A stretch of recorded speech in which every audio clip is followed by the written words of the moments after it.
듣고 깨닫는 우리가 다 되게 하소서.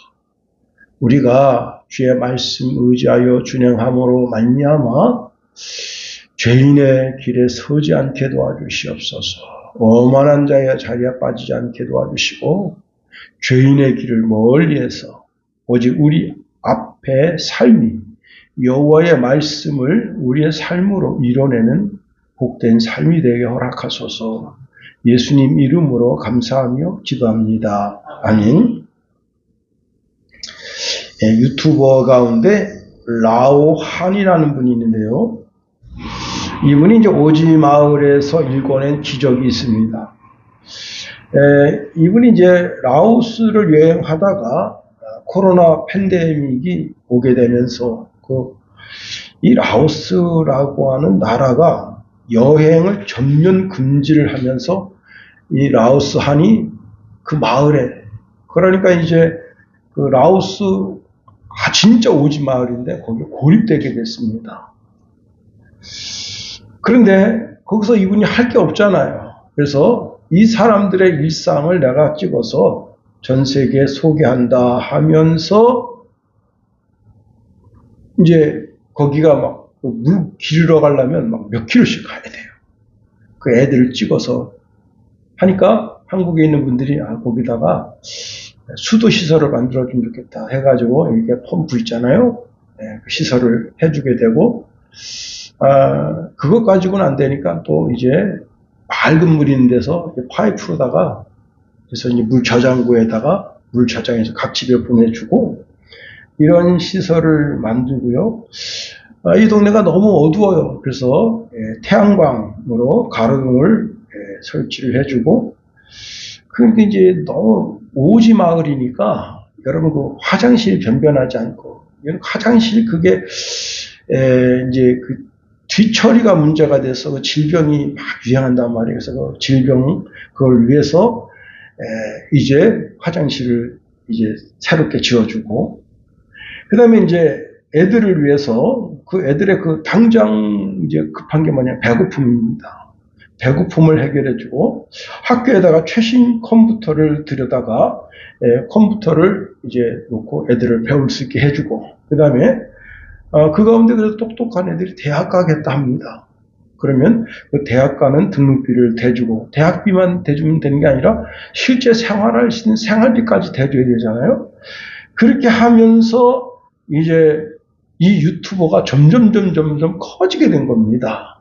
근데 액수가 이제 상상할 수 없는 액수의 돈이 이제 후원이 들어오게 되니까 그 라오스 정부에서 우리 마을 갖다 찍어가지고 해외에 송출하면서 이놈이 돈을 착복하는가 보다 하고 경찰, 검찰이 달겨들어서 수사를 했습니다.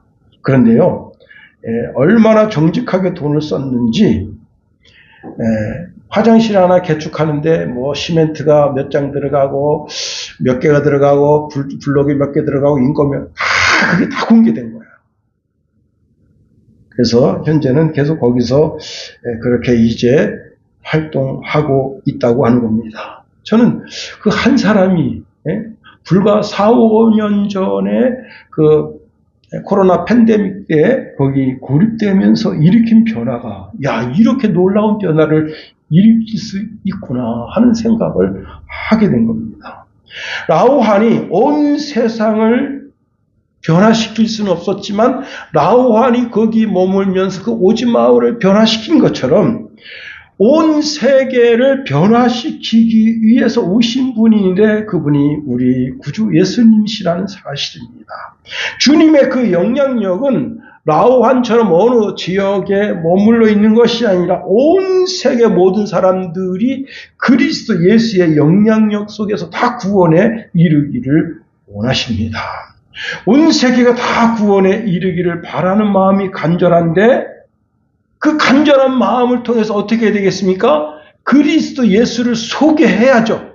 자, 오늘 본문의 말씀에 보면 예수 그리스도를 소개하는데 최선을 다한 사람을 소개합니다. 그 사람 이름이 요한입니다. 요한은 당시 요단 강가에 메뚜기와 석청을 먹으면서 아주 두꺼운 약대 털옷을 입고 빈들에서 말씀을 외쳤습니다. 그때 수많은 사람들이 요한에게 몰려왔습니다. 그들이 요한을 바라보면서 던진 질문이 무엇인가 하면 혹시 당신이 그리스도입니까? 라고 물어본 겁니다. 그때 요한은 나는 그리스도가 아니라고 딱 잘라서 물었습니다. 그러니 이들이 다시 묻습니다. 그러면 당신은 구약 성경에 예언된 엘리야가 이 땅에 재림한 것입니까? 아니, 요한은 나는 엘리야가 아니라 말합니다. 다시 묻습니다. 그러면 당신은 구약의 모세가 예언한 바로 그 선지자입니까? 하니까 요한은 나는 아닙니다. 라고 답을 했습니다. 그러니까 이 사람들이 그 궁금증 때문에 다시 질문을 던집니다. 그러면 당신은 도대체 누굽니까? 우리를 보낸 이들에게 대답하게 하세요. 당신은 당신에 대하여 뭐라고 말씀합니까? 라고 질문을 던지니까 요한이 답하기를 나는 선지자 이사야의 말과 같이 주의 길을 곧게 하라고 광야에서 외치는 자의 소리라 했습니다. 예. 다시 말하면 요한은 철두철미하게 자신의 삶을 그리스도를 소개하는 한 시대의 외침이라고 고백한 겁니다. 여러분 잘 들으세요. 우리 모두는 세례 요한과 동일한 사명을 지고 있다는 사실입니다. 우리도 우리의 삶을 철저하게 어떻게 해요? 그리스도를 소개하는 삶을 살아야 되는 겁니다. 먼저는 내 삶이 전도지 그 이상의 삶을 살아야 됩니다. 언어는 그리스도를 닮아서 사랑의 언어가 가득해야 하는 겁니다. 내 행동 하나하나가 사랑의 몸짓이어야 하고 그리고 이 시대의 요한처럼 그리스도를 소개하는데 한 시대의 소리로 나의 소리가 쓰임 받아야 하는 겁니다. 우리가 이렇게 요한처럼 예수님을 소개하려면 어떻게 해야 되겠어요? 예수님이 정확하게 누군지를 알아야죠. 요한은 예수님을 정확하게 알았습니다. 요한은 예수님을 정확하게 알았는데 하나님의 어린 양인 것을 알았어요. 그래서 29절에 보니까 이튿날에 요한이 예수께서 자기에게 오심을 보고 이르되 보라 세상 죄를 지고 가는 하나님의 어린 양이다 했습니다. 자, 이 사람 예수 그리스도는 하나님의 어린 양이다. 근데 그분이 어떤 분이냐? 30절에 이렇게 말씀하고 있네요. 내가 전에 말하기를 내 뒤에 오는 사람이 있는데 나보다 앞서는 것은 그가 나보다 먼저 계심이라 한 것이 이 사람을 가리킴이라 말씀합니다. 오늘 우리가 이 성경 구절을 통해서 세 가지로 살펴봅니다. 첫 번째, 이 사람을 알아야 된다는 거예요. 여러분 이런 노래가 있습니다. 이 사람을 아시나요? 누가 이 사람을 모르시나요? 얌전한 몸매에 빛나는 눈, 고운 마음씨는 달덩이같이 이 세상 끝까지 가겠노라고 나하고 강가에서 맹세하던 이 여인을 누가 모르시나요? 제가 좀 비극적인 그런 이야기를 보았는데요. 뭐냐면 6.25 때 결혼하고 4주 만에, 6주 만에 남편이 이제 나이도 어린데 최전방으로 끌려갔습니다. 육군으로 끌려갔는데 문제는 뭐냐면 전쟁통에 이제 피탄을 머리에 맞고 기억 상실이 됐습니다. 그래서 자기가 누군지를 몰라요. 그래서 이 남자가 이제 경상도 창녕인가 어딘가에서 이제 전쟁이 끝나고 거기서 머물면서 거기서 이제 안악을 만나서 자녀를 여럿을 낳았습니다. 문제는 뭐냐면 이 본처는 강원도 홍천 여자예요. 자기 남편이 최전방 나가서 총에 맞아 죽은 줄 알고 이제 그 2달도 못 되는 그 기간에 애를 임신해서 그 어린 거 하나 키우면서 평생 그렇게 샀는데 이 남자가 자기가 누군지를 압니다. 그래서 이제 몇 해 전에 자기 그 잃어버렸던 그 아내, 그 아내를 찾아온 거야. 참 기가 막히죠. 여러분, 6.25가 만든 비극 속에서 수많은 사람들이 여의도 거기에 피켓을 들고 거기에 내 오빠는 이런 분입니다. 내 아들은 이런 분입니다. 여러분, 그 이산가족 찾기를 했습니다. 제목이 뭔지 아세요? 누가 이 사람을 모르십니까? 하는. 그런데 거기서 찾아서 만납니다. 야, 그러면 그냥 온 국민이 다 울었어요. 그 내용이 아주 구구절절해. 그 내용을 들으면 안 울 수가 없어. 여러분, 그 누가 이 사람을 모르시나요? 이 방송이 전 세계 답입니다. 6.25 그 전쟁 통해서 잃어버렸던 가족을 찾는 것. 오늘 본문에 요한은 이 사람을 온 세상 사람들이 다 찾기를 원하고 있습니다. 이 사람이 누구냐? 바로 그리스도 예수라는 사실입니다. 사실 요한은 예수님보다 6개월 앞서서 태어났습니다. 자, 우리나라 식으로 말하면 요한은 형님이고 예수님은 동생입니다. 그리고 예수님과 요한의 관계는 이종 사촌 관계예요. 누가복음 1장에 보면 예수님이 모친 마리아와 요한의 어머니 엘리사벳이 친족 관계임을 밝히고 있습니다. 이렇게 말하고 있습니다. 예. 그러니까 성경학자들은 그 둘 사이가 친족 관계이고 사촌지간이었다는 거예요.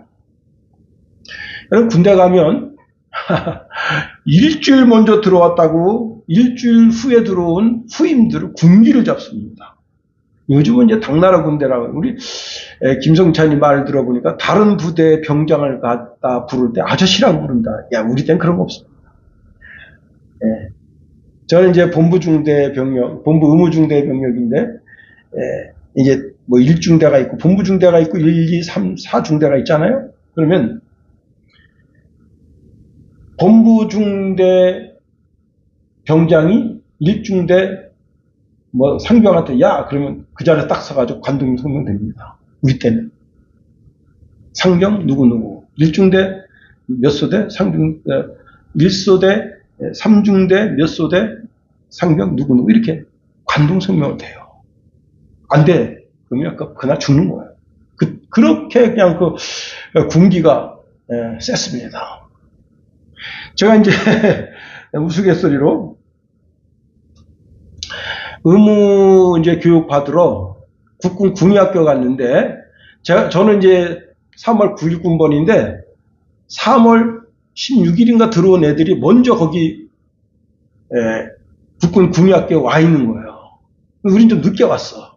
늦게 왔는데 이놈들이 자기네가 군번이 빠른 줄 알고 우리를 군기를 잡으려고 그러다가, 야, 니네 언제 들어왔냐? 이렇게 물어보니까 우리보다 늦게 들어온 게 알게 된 거예요. 그래서 우리가 다시 군기 잡은 거예요. 옛날엔 그랬어요. 여러분, 이런 말이 있습니다. 5, 6월 한 뼘의 햇빛을 가지고도 형, 동생 나눈다 하는 겁니다. 예, 우리나라는 정서상 서열 문화를 가지고 있는 거죠. 그런데 6개월 차이다. 예수님과 요한의 관계를 생각할 때 여러분, 한 뼘의 햇빛 따지는 이 문화의 기준으로 보면 6개월과는요, 하늘과 땅 차이다. 그러니까 엄격한 서열을 따질 수 있는 거죠. 요한이 형으로서 대접받는 것이 당연한 시대단 말이에요. 그 시대나 우리 시대나. 그런데 요한이 뭐라고 말하고 있는가 하면 그가 나보다 먼저 계셨다라고 고백하고 있는 겁니다. 즉 자신의 기득권, 자 인간적인 자존심을 완전히 내려놓는 고백을 하고 있는 겁니다. 그것이 오늘 30절 말씀입니다. 여러분, 우리가 한번 성경 구절 한번 다시 한번 읽어볼까요? 30절 다 같이 한번 읽어봅니다. 시작. 내가 전에 말하기를 내 뒤에 오는 사람이 있는데 나보다 앞선 것은 그가 나보다 먼저 계심이라 한 것이 이 사람을 가리킴이라. 예. 자, 여러분, 보통 먼저 난 사람이 뒤에 오는 사람 길을 닦아주는 것이 인지상정입니다. 근데 요한은 자신이 받은 한 뼘의 햇빛을 자랑하지 않고 오히려 그분이 내가 지금 받아야 될 태양이고 나는 겸손히 그분의 앞길을 예비하는 그런 사람이라고 자기 자신을 낮춘 겁니다. 마가복음 1장 2절 말씀에도 보면 자신을 주의 길을 예비하는 자라 그렇게 고백했습니다. 또 자신을 광야에 외치는 소리라 했습니다. 여러분, 예수님을 증거하는 소리다. 요한은 자신을 사람이라고 하지 않고 소리라 했다는 겁니다. 예수님도 요한의 겸손을 인정해서 마태복음 11장 14절에 성경이 오리라 한 엘리야가 바로 요한이라고 말씀하십니다. 이렇게 말씀하시네요. 만일 너희가 즐겨 받을진대 오리라 한 엘리야가 곧 이 사람이니라 말씀하십니다. 자, 그런데 예수님, 제가 이제 족보 이야기를 말씀드렸죠. 예수님보다 6개월 먼저 요한이 태어났고 예수님은 요한보다 6개월 늦게 태어났는데 오늘 본문에 이렇게 말씀하고 있는 거예요. 30절에 나보다 앞섰다. 그 다음에 먼저 계셨다라고 고백하고 있다고 하는 겁니다. 이것은 단순한 순서의 문제가 아닙니다. 예수님이 나보다 먼저 계셨고 앞서 계신 분이라고 소개하고 있는 겁니다. 그러면 나보다 앞선다는 게 뭐냐? 여러분, 주로 사회적 위치, 서열에 사람들은 초점을 맞추죠. 자, 제가 전자에도 말씀드린 것처럼 요한은 선배 형님인데 예수님이 나타나자마자 그 서열이 의미가 없어졌다는 거예요. 예수님은 요한보다 더 높은 권세를 가지신 중요한 분이라고 소개하고 있는 겁니다. 요한은 예수 그리스도께서 나보다 앞서 계신다라고 소개하는 겁니다. 이것은 영적인 질서 안에서 예수님이 요한의 주인이 되시고 요한은 예수님의 그 길을 가실 수 있도록 그 길을 닦는 종과 같은 존재라고 자기 자신을 소개하고 있는 겁니다. 그 다음에 나보다 먼저 계심이라 이렇게 말씀하고 있습니다. 이것은 시간적인 개념이 아니에요. 이거 우주적인 개념으로 예수님은 시작의 근원이 되는 분이시고 영적인 질서 안에서 예수님이 나의 주인이시다라고 하는 고백을 하고 있는 겁니다. 예수님은 세상이 창조되기 전 태초부터 스스로 계셨던 하나님 자신으로 지금 여기 존재하고 계시다. 특히 여기 계심이라고 하는 단어는요, 시작점이 없는 과거로부터 계속 존재해 오고 계셨다는 뜻입니다. 그리고 미완료형 동사로 되어 있어요. 아직 완료되지 않고 계속해서 계시다는 거예요. 다시 말하면 그리스도는 내가 태어나기 전, 아니 시간이 존재하기 전부터 계셨던 분으로 지금도 계속 존재하고 계신 분이다 라고 하는 단어입니다.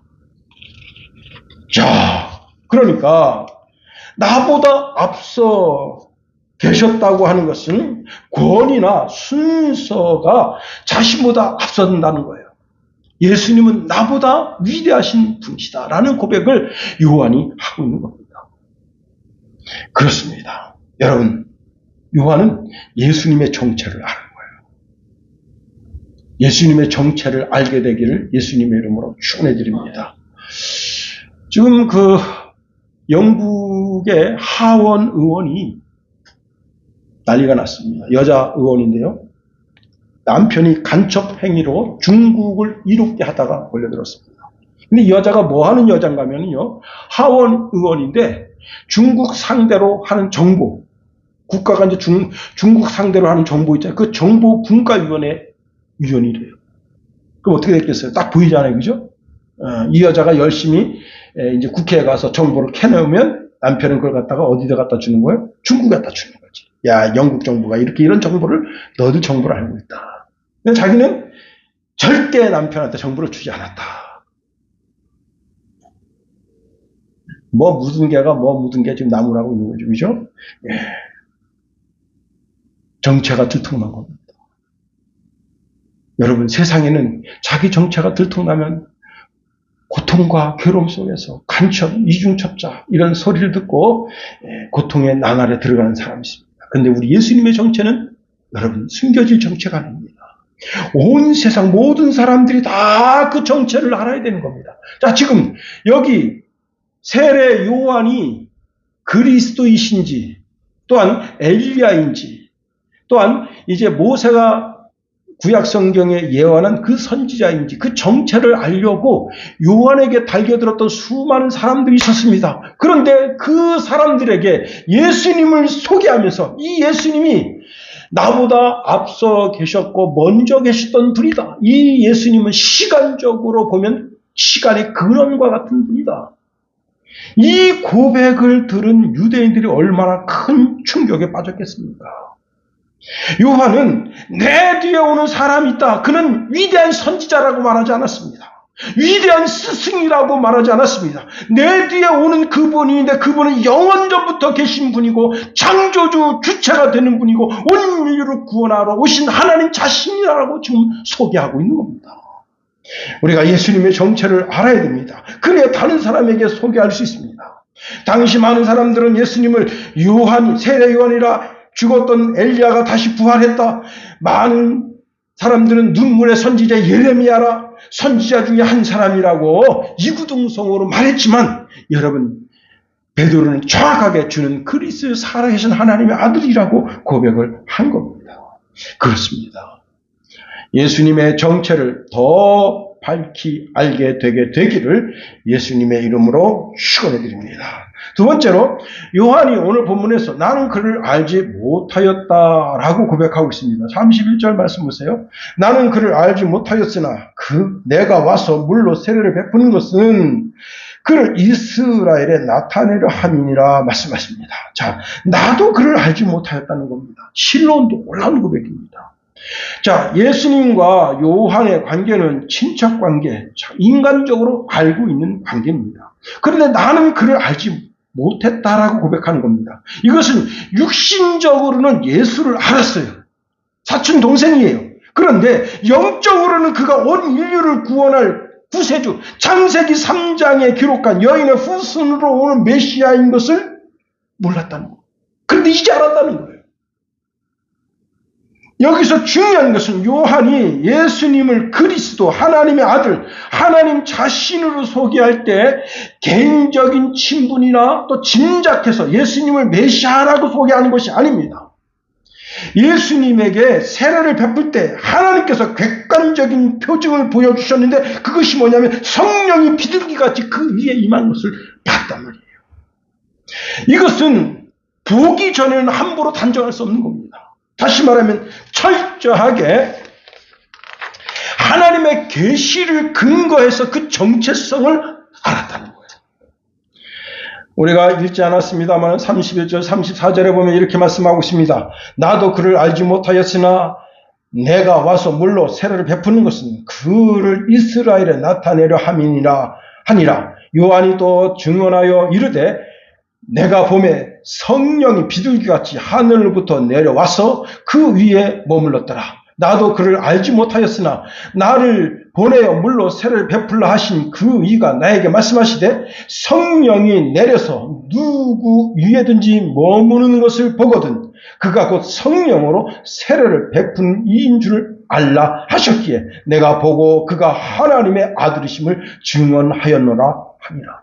뭐라고요? 성부 하나님께서 요한에게 음성을 주신 겁니다. 성령이 비둘기같이 임하는 그가 메시아다. 그래서 알게 됐다는 거예요. 자, 요한은 자기가 광야에서 세례를 베푸는데 수많은 사람들이 나와서 세례를 받았습니다. 그런데 성령이 임한 사람이 아무도 없었어요. 오직 예수님만 세례를 받을 때 성령이 그에게 임하는 것을 보게 된 겁니다. 그래서 그 예수님을 이제 이스라엘 전체의 모든 이스라엘 백성들, 야곱의 후손을 자처하는 모든 사람들에게 이 예수를 알게 할 목적을 드러내고 있는 겁니다. 자, 이 고백 속에서 요한은 자신이 주인공이 아님을 명백하게 하고 있습니다. 요한은 광야에서 보여준 퍼포먼스, 즉 여러분 그가 광야에서 어떻게 했습니까? 여러분 정말 거친 음식을 먹고 그 광야에서 하나님의 말씀을 외치면서 약대 털옷, 여러분 최고급 옷 아닌 최악의 옷을 입고, 그리고 그 광야에서 보여준 그 퍼포먼스는 요한 자신을 드러내기 위한 것이 아니라 진짜 주인공이 예수님인 것을 드러내기 위해서 그렇게 한 것입니다. 여러분, 영적인 삶은 교회를 오래 다녀서 아는 것이 아닙니다. 신학 공부를 해서 아는 것도 아닙니다. 직분이 목사라고 해서 아는 것도 아닙니다. 오직 성령의 계시로 알게 되는 거예요. 32절에 요한이 또 증언하여 이르되 내가 봄에 성령이 비둘기같이 하늘로부터 내려와서 그 위에 머물렀더라. 성령이 머무는 것을 보고 이분이 하나님의 아들이시구나. 내 육적 사촌동생인 이 예수님이 사실을 알고 보니까 이분이 하나님 자신이시구나. 그걸 알았다는 겁니다. 여러분, 우리가 드리는 찬송가 있습니다. 예수도 알기 원하네 크고도 넓은 은혜와. 여러분, 예수도 알기 원하네. 예수를 잘 알아야 됩니다. 요한은 알았어요. 세상 죄를 지고 가는 하나님의 어린 양인 것을 알았습니다. 34절에 보니까 내가 보고 그가 하나님의 아들이심을 증언했다 했습니다. 나다나엘은 요한복음 1장 49절에 보니까 당신은 하나님의 아들이시오 당신은 이스라엘의 임금님이십니다 고백했습니다. 여러분, 베드로는 요한복음 6장 69절에 우리가 주는 하나님의 거룩하신 자이신 줄 믿고 알았사옵나이다 고백했습니다. 도마는 부활하신 예수님을 만나고 나의 주님이시여 나의 하나님이십니다라고 고백했습니다. 사마리아 여인은, 그리고 그 동네 사람들은 이제 우리가 믿는 것은 그가 참으로 세상의 구주신 줄 알미라 했습니다. 마르다는 주는 그리스도 세상에 오신 하나님의 아들이신 줄 내가 믿나이다라고 고백했습니다. 성령으로, 하나님의 거룩한 영으로 예수님의 정체를 알게 되기를 예수님의 이름으로 축원해 드립니다. 여러분, 도마는 나의 주님이시여 나의 하나님이시라고 고백했습니다. 더 나아가 여러분, 나의 사명은 오직 그리스도 예수를 나타내는 것이라는 사실입니다. 요한이 이렇게 고백합니다. 오늘 본문 하반절에 보니까 내가 와서 물로 세례를 베푸는 것은 그를 이스라엘에 나타내려 함이라 하니라. 예, 자기 사명은 예수님을 드러내는 게 자기 사명이라는 거예요. 여러분, 여기 우리가 이제 많은 등을 켰습니다. 등을 킨 이유가 뭐예요? 여기는 목사를 드러내기 위한 거죠. 여러분의 존재성을 드러내기 위함이죠. 그렇기 위해서는 등을 켤 필요가 없는 거예요. 그런데 등을 켜면 우리의 존재가 다 드러나는 겁니다. 그런데 영적인 등이 켜지면 누구를? 그리스도 예수의 존재를 드러내는 것이다. 그렇습니다. 잘 들으세요. 내가 직장 생활하는 주된 목적이 뭐냐? 그리스도를 나타내는 삶입니다. 내가 지금 직장에서 하는 일은 주된 업무가 아니에요. 그럼 내가 하나님께서 부여한 업무, 주된 업무는 그리스도 예수를 나타내는 게 주 업무예요. 그러면 내가 직장에서 하는 일은 뭐냐? 부업입니다. 그럼 부업이에요, 부업. 주 목적은 그리스도를 나타낸 것이다. 그러니 우리가 그 일을 행함에 있어서 우리는 하나님의 영광을 드러내고 예수 그리스도를 나타내야 하기 때문에 어떻게 해야 되는 거예요? 더 정직해야 되는 거예요. 더 성실해야 되는 거예요. 자기에게 주어진 임무에 최선을 다해야 되는 거예요. 내가 실수하는 것은 내가 하는 일에 우선순위가 뒤바뀌는 겁니다. 목사가 설교를 통해서 자기 지식을 드러낼 때, 또 봉사활동을 통해서 자기 자신을 드러낼 때, 자기 자신이 드러나면 크게 실수합니다. 요한은 이렇게 고백합니다. 그는 흥해야 된다. 나는 쇠하여야 한다 했습니다. 이것이 요한의 중심 사상입니다. 그러므로 우리도 우리 삶을 통해서 철저하게 예수 그리스도가 드러나는 삶을 살아야 되는 거예요. 요한복음 1장 8절에 보니까 그는 이 빛이니 이 빛에 대하여 증언하러 온 자라 했습니다. 여러분, 우리는 빛이 아니에요. 빛 대신 그리스도를 드러내는 사람들이다. 요한이 그는 나보다 먼저 계심이라고 고백한 그 고백은 요한의 신앙의 방향이 어디 있는가를 알게 되는 겁니다.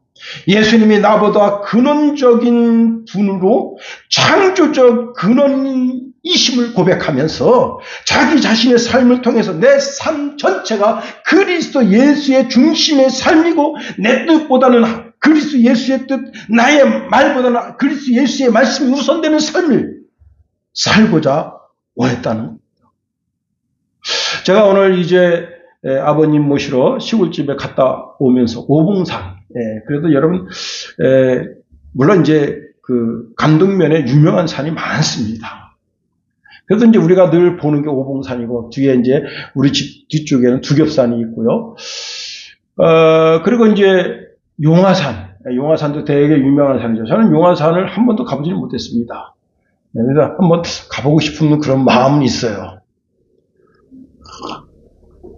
그런데, 눈이, 요 며칠 전에 비가 많이 오면서 눈이 왔는데, 오늘 다 녹으면 어떡하나. 그런 생각이 들 정도로 산에 눈이 멋지게 내려있어요.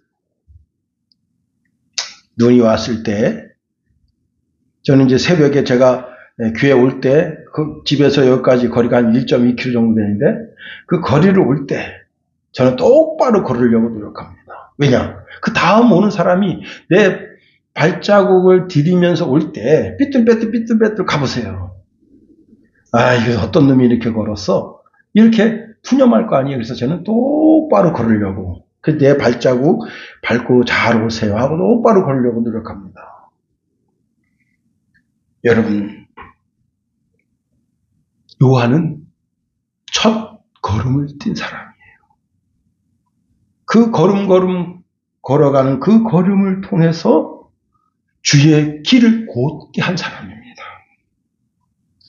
그래서 그는 나는 선지자 이사야의 말과 같이 주의 길을 곧게 하라고 광야에 외치는 소리라 그렇게 고백한 사람입니다. 이제 결론을 짓습니다. 여러분, 우리는 주의 길을 곧게 하는 인생을 살아야 됩니다. 우리가 실수하고 넘어지면 주의 길이 굳게 되는 거예요. 우리는 그리스도 예수 안에서 주의 길을 곧게 하는, 여러분, 세례 요한이 자신의 삶을 통해서 예수님을 이스라엘에 나타내는 사명을 가진 것처럼 우리는 예수 그리스도를 대한민국에 나타내려는 사명을 받은 자들입니다. 그러므로 그 목적과 사명을 이루기 위해서 어떻게 해요? 울고 걸어야 되는 거예요. 울고게. 세상 유혹에 빠지지 말고. 여러분, 그래서 온 세상 사람들을 우리를 통해서 그리스도 예수를 보게 해야 되는 거예요. 우리 삶을 통해서 세상 사람들이 그리스도를 발견하게 해야 되는 겁니다. 이제 더 적극적으로 어떻게 해요? 그리스도 예수께서 원하시는 삶을 우리가 살아드려야 되는 거예요. 우리의 삶을 통해서 그분을 나타내야 되는 거예요. 그 나타내는 삶의 가장 핵심이 사랑입니다. 누구를 만나든지 어떤 인생을 만나든지 주의 사랑으로 대함으로 말미암아 우리를 통해서 그리스도 예수를 발견하고 그 사람도 그리스도 예수의 삶을 살게 하는 그 목적이 우리 인생의 최대의 목적이라는 사실입니다. 요한이 예수님을 그렇게 자신의 삶을 통해서 소개하고 싶어 했던 것처럼 여러분의 삶을 통해서 예수님을 멋지게 소개하는 이 시대에 세례 요한과 같은 삶을 사는 저와 여러분이 되기를 예수님의 이름으로 축원해 드립니다. 기도하겠어요. 하나님, 우리를 붙드시며 인도하소서.